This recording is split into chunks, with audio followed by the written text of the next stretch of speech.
Coming up on Good Journeys with Ben Veal. But everything shifted for me when I realized that what my guides kept saying is you're in boot camp. This is boot camp. And where I'm standing now, 10 years later, I'm like, oh, I get it. You guys are good. You're really smart. But in that moment, I was like, this, no, I hate this. I'm so angry about it. And everything didn't shift until I was able to release the resistance and say yes to it.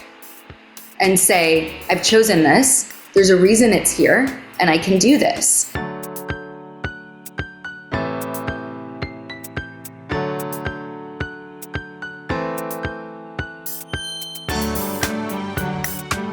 Welcome to Good Journeys with Ben Veal, the show that explores the trails traveled and lessons learned from some truly incredible people.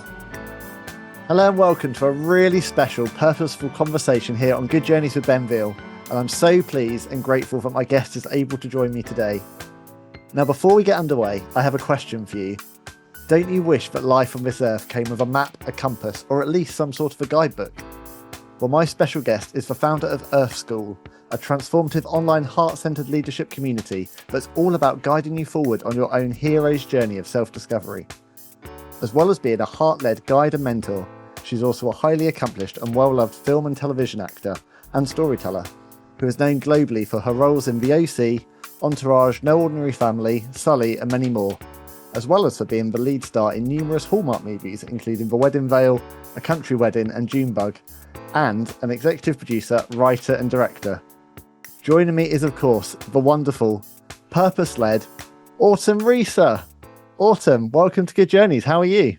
What a beautiful introduction that was. Hi, nice to see you. You wear a lot of hats, don't you? Too many some days. Yeah. How are you? It's really good that you can join me today. I'm great. Thank you for having me. Yeah, this is a pleasure.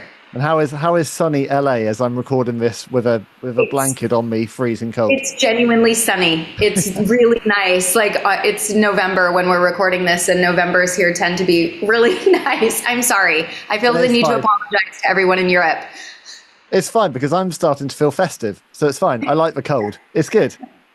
It is good. I just visited Ireland for the first time, and it was in September, and it was such an interesting experience because we started and I was like, I don't have enough clothes. It is cold here. We were at the Cliffs of Moher. I needed scarves. I needed a hat. It was freezing. And then by the end of the trip, which was 7 days later, we were jumping into the Atlantic Ocean sitting in the sun. Wow. So the weather was all over the place. Well, that's the UK for you. And you were really near us as well, because a stone's throw for me is Avebury and Stonehenge, and you were visiting all around here as well, weren't you? Yes. And I was there last year, and that was an incredible trip. That was my first time in the UK. Was it really? Wow. Yeah, and Stonehenge and Avebury and a lot of the sacred sites over in that area. Yeah.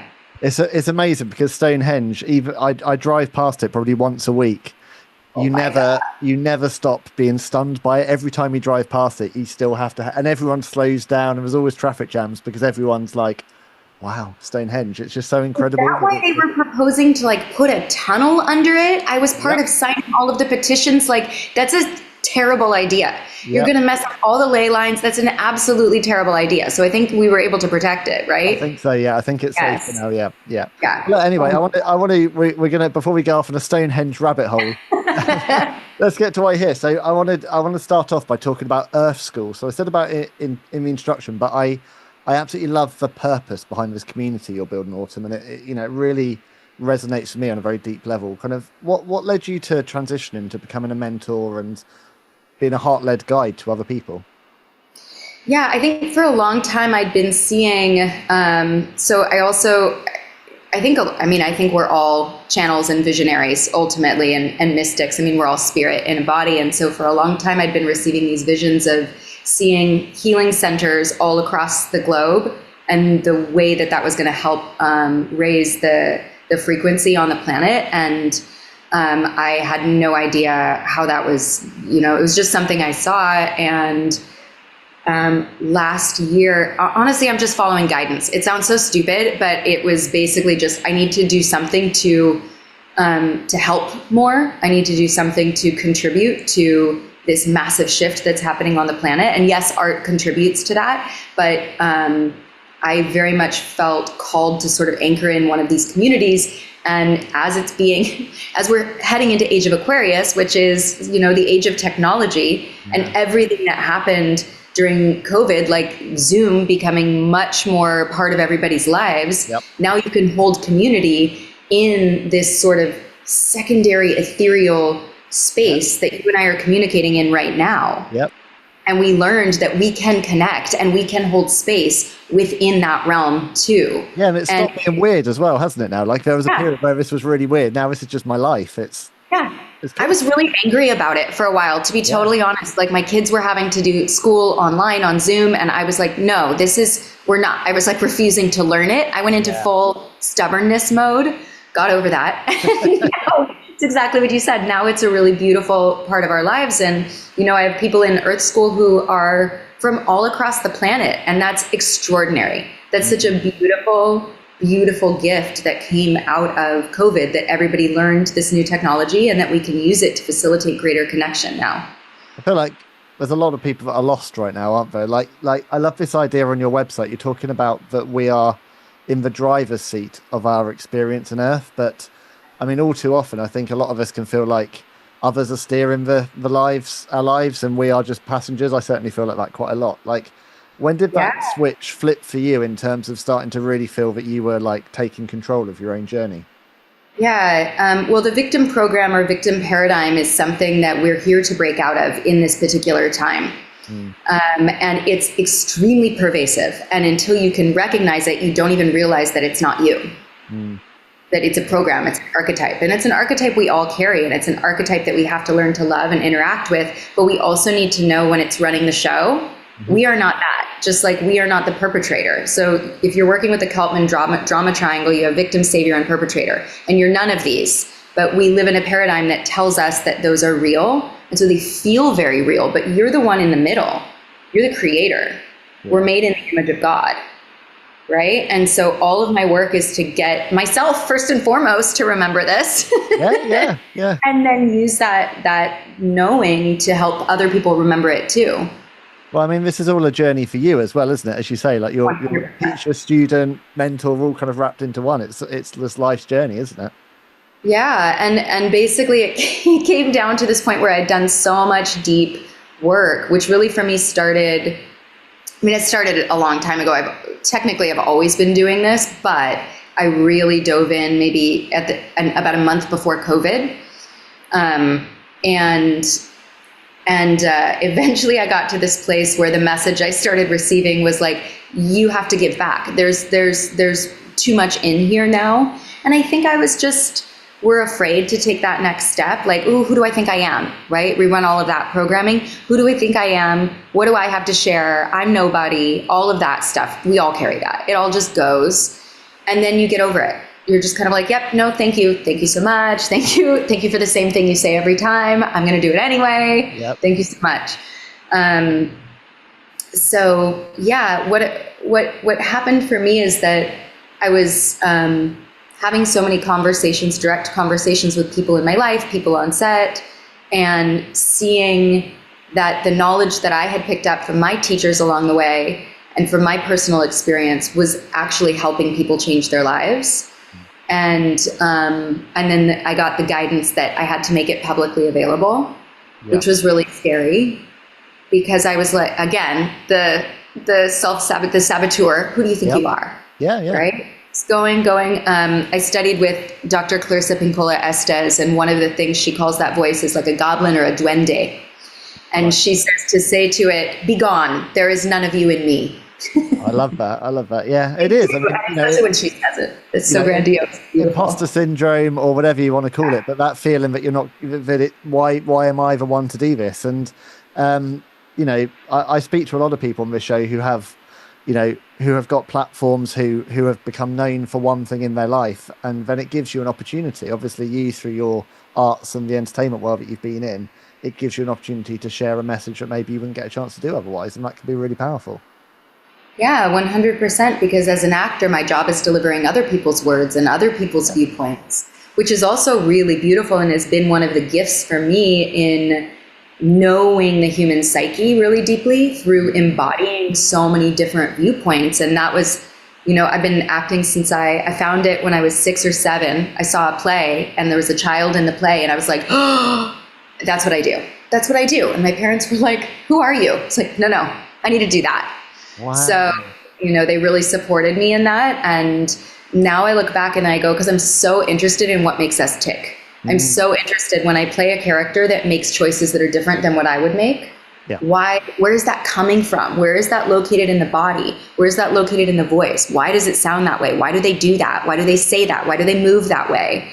And so I think through that journey, I got to know the human experience so much better. And then now there's such a calling on the earth for all of us to help each other become fully embodied you're doing it with your podcast, right? Helping each other transform, helping each other understand why we're here. Yeah, absolutely. And so, yeah.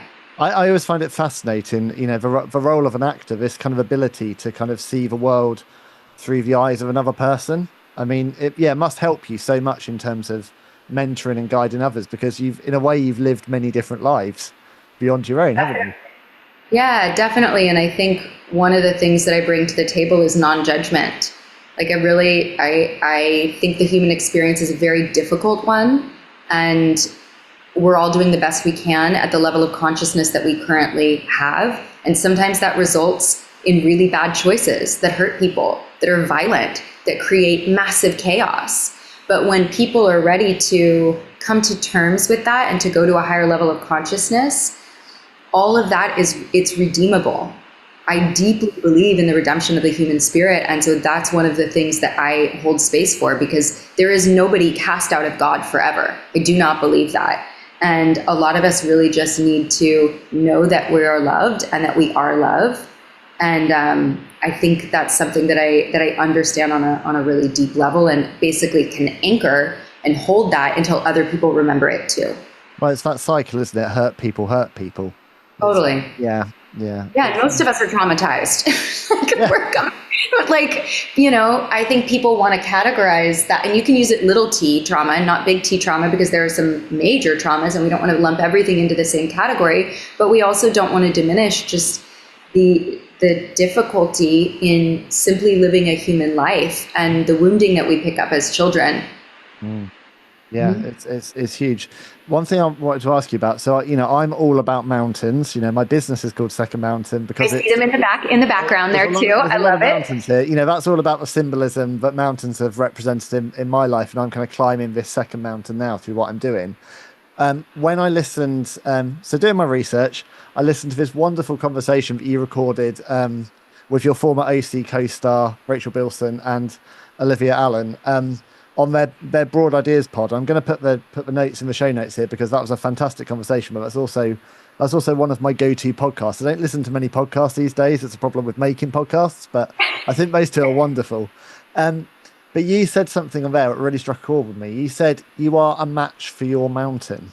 What did you mean by that, Autumn? That God is never going to give you something that you can't handle. And that was a big turning point for me. I went through a really difficult divorce in my 30s. When I was 33, 34, 35, everything in my life really shifted.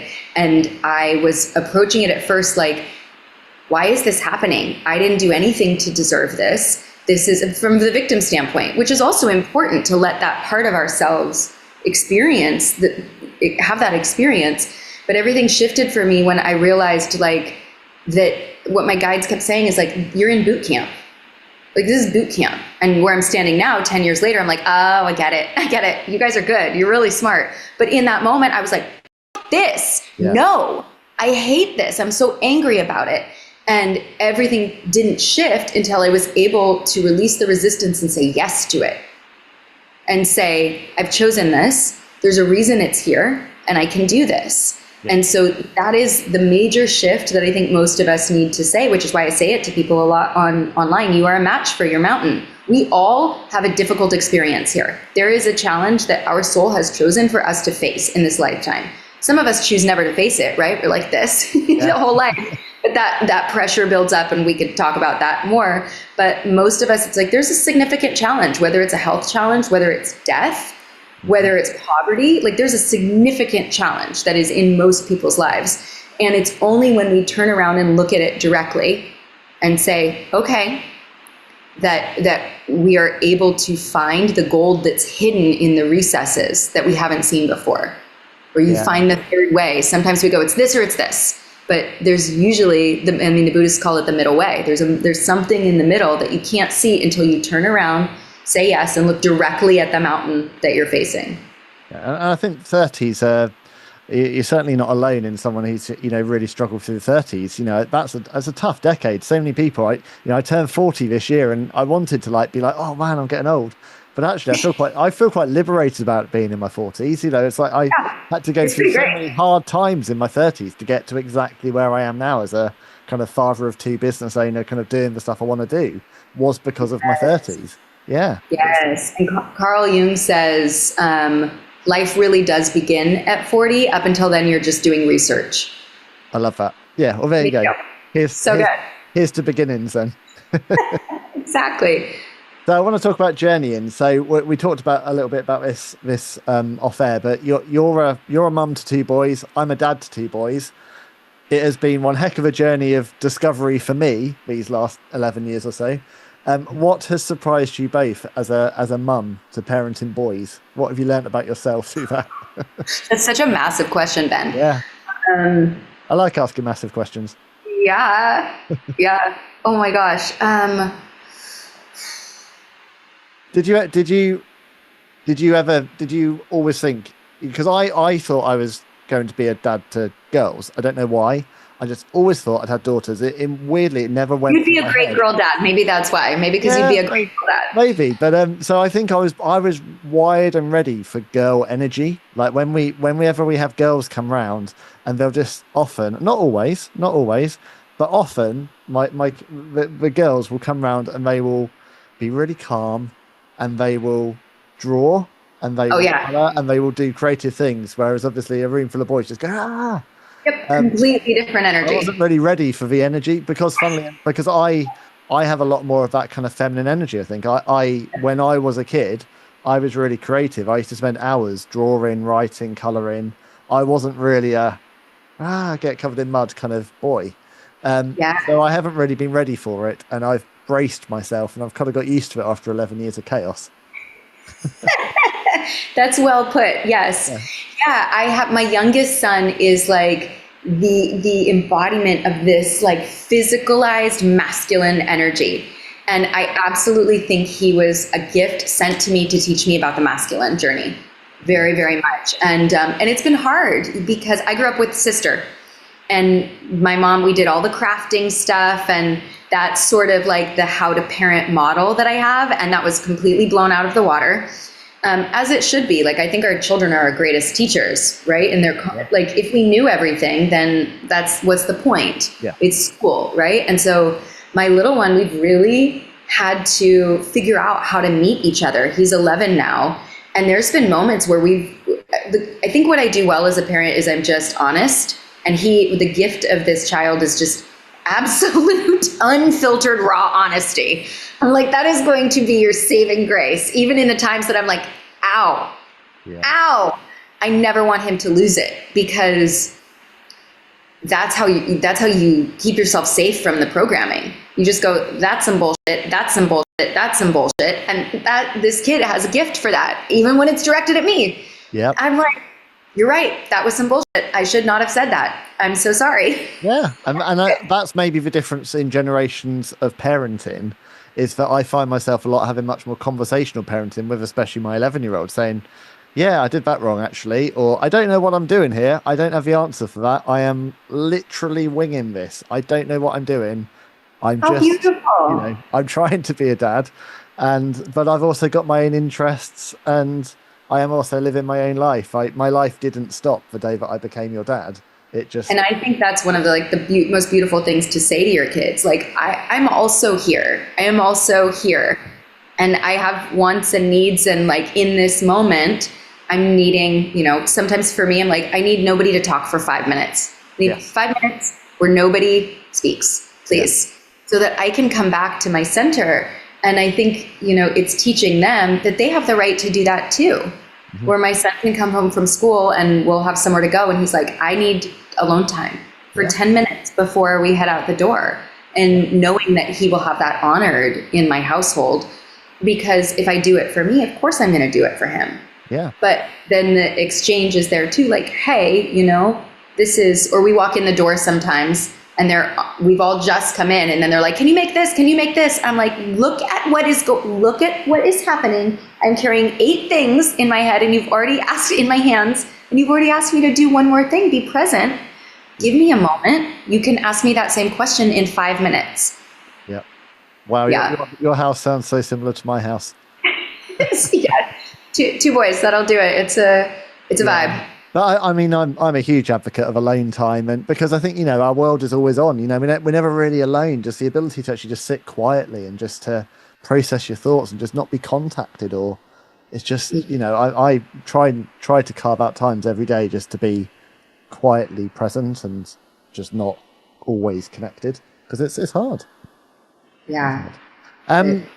It's But yeah, I've learned an awful lot. I'll continue to learn a lot, but I do think that as I think as parents we have we need to get to know ourselves better. I think what the kind of work you're doing with Earth School and stuff is really important, because actually we are a generation that it feels sometimes that we're so in service of trying to parent the best we can, or constantly analysing how well we're doing because we see all these things in social media of how we should parent, and we compare ourselves to other people, that it can be hard sometimes just to take time for yourself, for your own journey of transformation, and to find what drives you. So I think it's really important what you're doing. Absolutely. Yeah. But it can be really hard, but yeah, I think the better you can see yourself, the better you can see your kids. And then you're not projecting all of this stuff onto them that then they have to grow up and heal from. Yeah. And the thing is, we're not all grown up, are we? We may be older, but we're not necessarily grown up. And I really love this idea of this inner child workshop that you were running around the release of Junebug. I mean, why is it so important for us as adults to kind of connect to the child within, and why do we struggle to do so? Yeah. Thank you for mentioning that. I did a movie this summer called Junebug that was a romantic comedy on the surface, but really underneath it had a lot of themes of reconnecting to the parts of ourselves that are left behind or not integrated. And it touched a lot of people because it's not something that's like super mainstream. And I ran a workshop with some friends of mine and teachers afterwards, because I wanted people to be able to have an immersive experience from it. Like, hey, here's the work demonstrated in a piece of art, and here are some techniques and being held in a container where you can come and do that work, that if you're inspired by it. And we had like 30 people in this container who had massive, breakthroughs. And it was really, really cool to see, and helped me do this work that I'm doing of bridging these two worlds. Helped me go, oh yeah, okay, this makes sense. I was feeling that it makes sense, but I've now seen it in action making sense. And the reason that type of work, whatever you want to call it, you can also call it shadow work, but basically it's about the unseen or unclaimed parts of the self that we've left behind, or soul retrieval work that we've left behind on the journey, because there was something that happened that we didn't have the skills to fully process and move through. So you can almost think of it like you left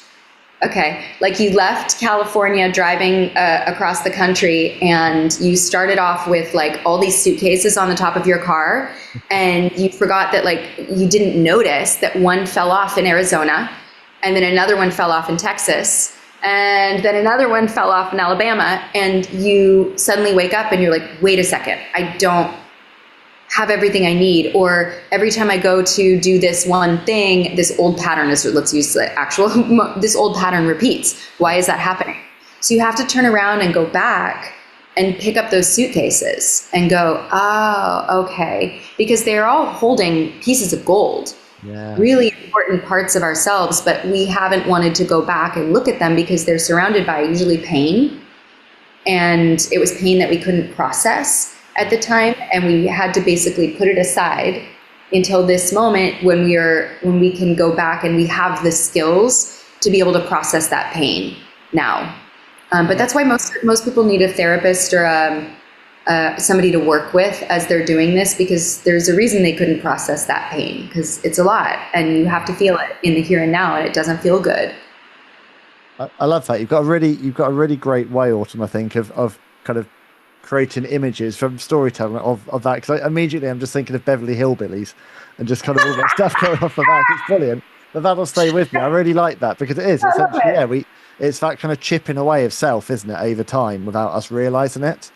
I think that's really important. So look, there's so much I could ask you, but I've got to ask you a little bit about your acting days, because of course the reason I first obviously came to know you was going back many years ago now, and crazily 21 years. I don't know how it's been this long, but so talk about VOC. Of course, I was such a huge fan of VOC back in the day. I must have rewatched that box set countless times since it finished. But your character, my wife and I said this quite a lot at the time when we used to watch it. Like, when Taylor Townsend kind of first burst on the scene, you're a late addition, but you were such a kind of wonderful breath of fresh air and vitality to that show, and real warmth as well. But I've always been interested. Like, what was it like to enter like this such a huge runaway success of a show halfway through? Like, was that a really high pressure situation? Yes. Because obviously your character eased in, but became a major part of that by the fourth season. Yeah, it was really scary. I think it's weird, because a lot of times when we get what we want, there's a lot of stuff that comes up for us. Most of us are used to being like, that's the thing that I want, and it's ahead of us, and we actually like protect ourselves so that we never get the thing that we want. Because when you get the thing that you want, all your shit comes up. Yeah. All your stuff comes up to the surface because you're expanding. So everything that's been outside of, like, if I'm for the people at home, I have a small circle with my arms. If this is like my usual comfort zone, right, to step into the thing I really want, now I have a big circle with my arms. I am now taking up a lot more space. And in between the small circle and the big circle is a bunch of unprocessed fears, false beliefs, narcissism, whatever, all the yucky stuff. And you got to walk through it to get to the expanded version. And so for me, it was a lot of like being seen, fears of being seen. I was really uncomfortable with the fact that, like, when Taylor first came in, she was, an antagonist, antagonizing the main characters. And I was so afraid that people would think that was me. Yeah.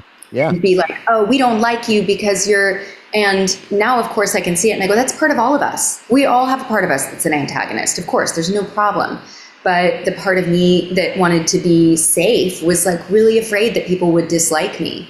And so there's that. There's the fact that everyone else is really glamorous on that show and like friends with designers and seemed to have this whole like world figured out. And I kind of came in and the most expensive thing I owned was like a pair of $50 like dance sweatpants that were a big splurge for me. That was the by far the most expensive thing in my wardrobe. Everything else was like thrifted, and like I was coming out of waitressing at Jerry's Famous Deli midnight shift. Wow. And this entire world was suddenly, I was in it, and I was just didn't want to step on anybody's toes, didn't want to do anything wrong. And of course, the second that I stepped into the character, every time I was on set, I fly. That I feel very comfortable there. I know what I do. And but everything outside of it, it was like I was just always afraid that I was going to get it wrong, or that it always felt like everybody spoke a language that I didn't understand. Taylor was a very special character. Ever goes away.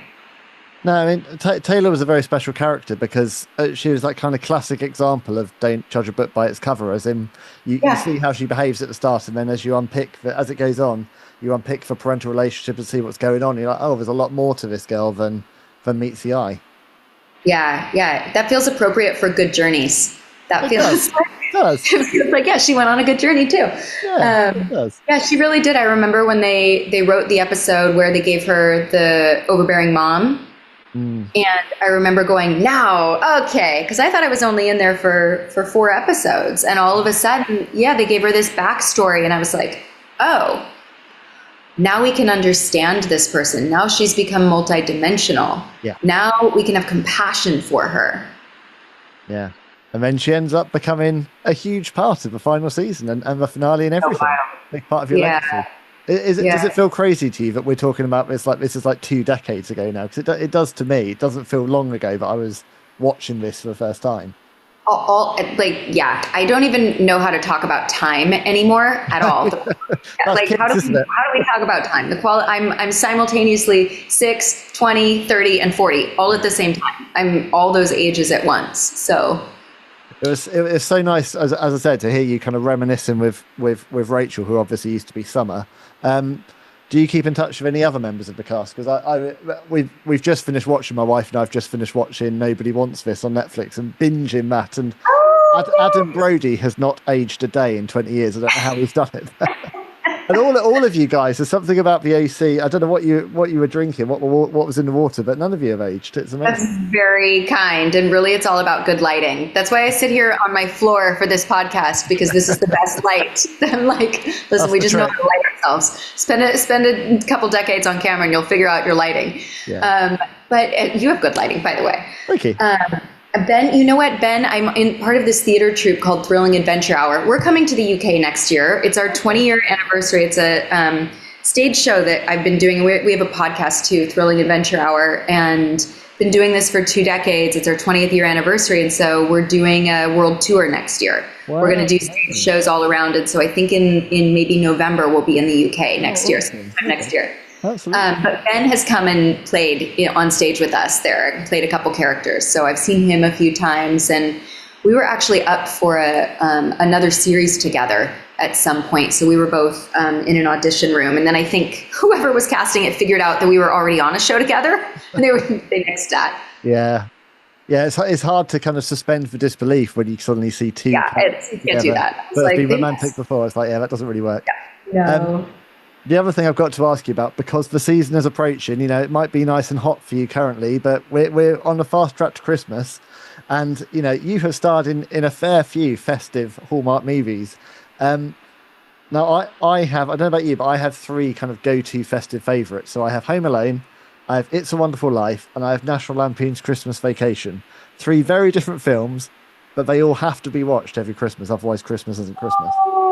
Do you have like an essential Christmas film, Autumn, that is your go-to? This is going to be a terrible answer, so I lead with that because people are disappointed. I don't watch anything. Really?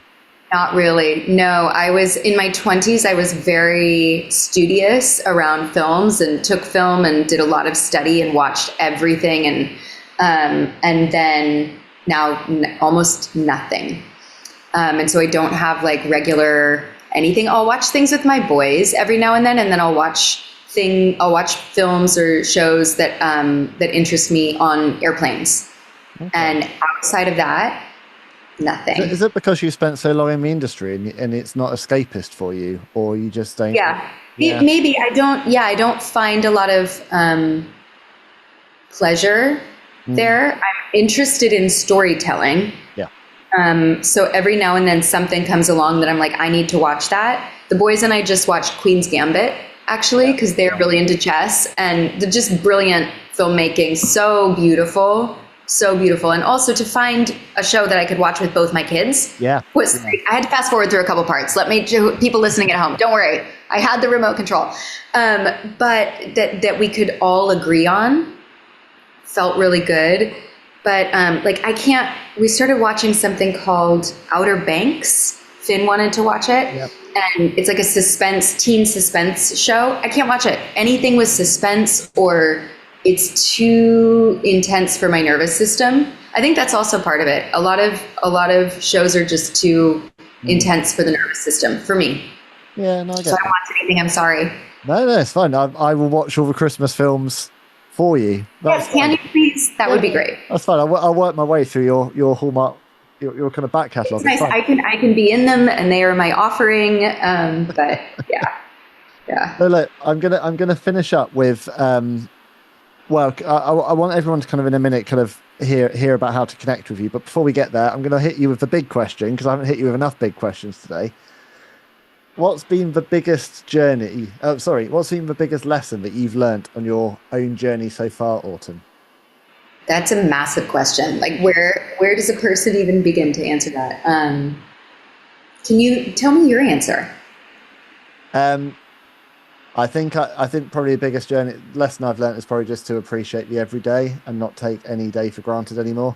I think I've gone through a fair share of unexpected loss and bereavement and stuff over the last 18 months to the point that recently. I kind of lost my dad and a good friend within a couple of weeks of one another. And I just think, I don't know if it's a getting older thing, but I just genuinely embrace the everyday. And I really liked what you said earlier about the kind of be careful what you wish for, because it might not be all it's cracked up to be. Like, I now spend my life interviewing WWE wrestlers, which was my dream as a kid, and having fascinating people on podcasts. And, it is wonderful, but there is also the other side and the work that goes into all of it and the imposter syndrome that comes with it. So I think that's probably, the main lesson is probably just to, be very grateful for every day, because your tomorrows aren't guaranteed.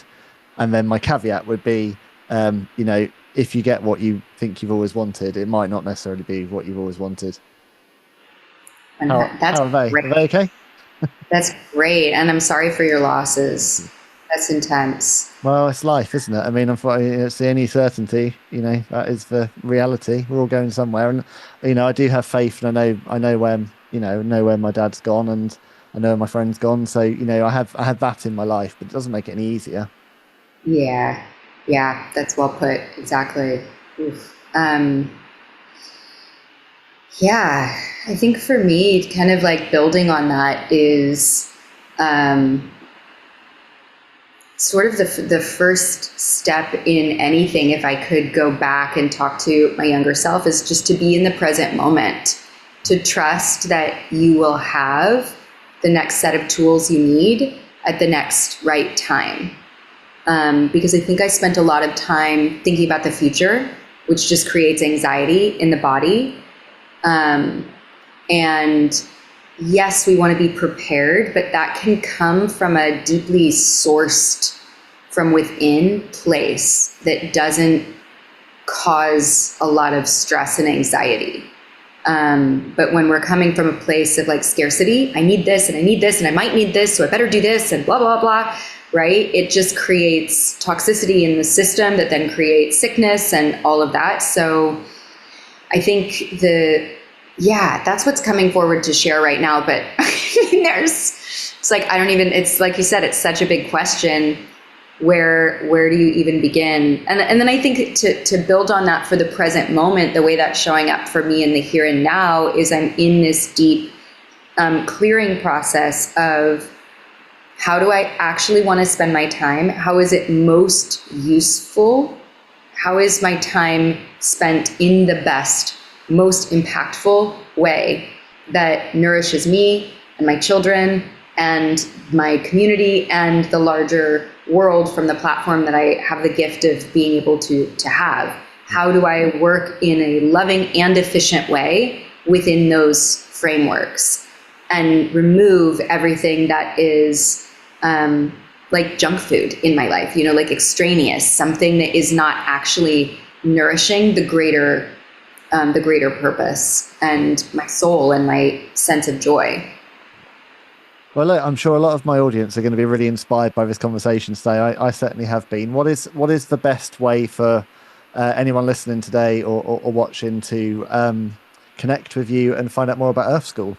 Yeah. So I think the easiest way is probably just to look me up on Instagram. It's basically the only platform that I'm active on because I can't manage more than one. It's really hard. I don't know how people do it. I'm very impressed. If you're able to, I'm on Instagram. It's autumn_Reeser. And then if you go to the link in bio, it'll take you to, you can either find my mentoring sessions there, you can find whatever art I'm working on most recently, and you can find a link to the Earth School page and learn more there. And I must say, I think your website's fantastic. I think the proposition that you've laid out and how you've explained it all is wonderful. So I'm sure there'll be a lot of interest coming off back of our conversation today. Thank you. I appreciate that, Ben. So I always love to do a couple of thank yous, Autumn, before I wrap up. So my very special thank you is always to my producer, Jeff Easton, because without Jeff and Tall Lake Productions, these lovely Good Journeys conversations don't come to life so vividly. So thank you, Jeff. And thank you to my wonderful audience for joining for these purposeful chats we keep having. But my biggest thanks of all is to you, Autumn. Really grateful for your time. It's been lovely to connect with you today. And I'm really excited about kind of following the progress of Earth School. Thank you. I appreciate you having me on. It was a beautiful conversation. Thank you. So that's it for today. This has been Good Journeys with Ben Veal. Keep on climbing. See you all again soon. Bye.